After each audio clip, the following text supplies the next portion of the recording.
So pane silent move raitika and vanogara pano pamuzinda wevanhu vari kuziva kuti takaripota isusu nezuro I think let me say 2 days ago tichitaura isusu about mamoves acomrade Knox Chivero kuti vabatwa vanga vaita sei vakazoita sei vachibva kuHerbert Chitepo Barracks iri kwaMutare. So murezimbabwe news dzatiri kuda kukudzai right now ndedzekuti Comrade Knox Chivero Vovharisa Harare. So this was a silent move, as we told you. This was a silent move. So let's talk about this exactly according to the information yasvika news desk. Information yasvika news desk iri kutiudza isusu kuti there is a warehouse muno muHarare, and this warehouse inoshandiswa naMnangagwa to run things on a parallel level where, like, anenge ari able kuviga zvinhu zvizhinji zviri kuitika achishandisa this warehouse as an intelligence, headquarters, intelligence headquarters, but iri outside the CIO. So first of all, Mnangagwa doesn't trust anybody.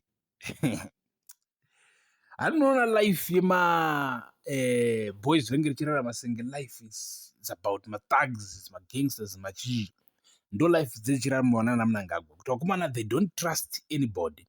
So akati ane military intelligence, because he's the president, right? He uses the military intelligence. He tells them, you guys investigate about this, do this, and then we have Central Intelligence Organization, CIO, you guys do this. But on top of that, we are hearing there is another intelligence organ is in any recorded system in this warehouse.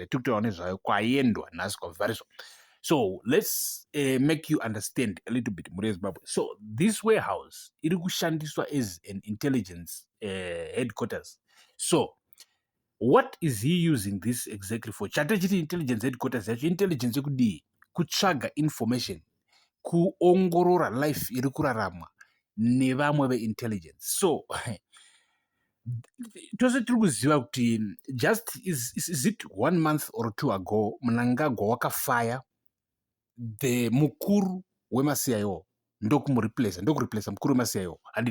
So kuti Mnangagwa aite a decision yakafana nei, all of that allegedly zviri kunzi it's associated this headquarters here, unknown intelligence system intelligence organ iri muZimbabwe kwaendwa na Comrade Knox Chivero. So let's get into Comrade Knox Chivero nezvavaita to this intelligence system and why he was there in the first place. So muZimbabwe pari kunzi papindigwa na Comrade Knox Chivero dzichava kuita kuma 4 AM nhasi makuseni vapinda vane 5 motikari military, but dzimwe dziya kwete matruck amoziva, but intelligence cars, SUVs asina number plate, a black etc vachipindira pa warehouse papa by surprise, ndoatoti an ambush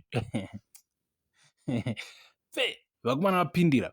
So information yatiri kunzwa ndeyekuti as of right now Comrade Knox Chivero nevamwe vanga navo, they took a lot of devices, a lot of documents, which means as we speak right now they are deciphering it, decoding it, looking into it, gathering information, because you have to understand kuti when a person becomes a president, they have power and access to all of the state resources, including my weapons, including my hidden bunkers, including my hidden fields, and my weapons, my warehouses, and my weapons, etc. So Mnangagwa is not just anybody.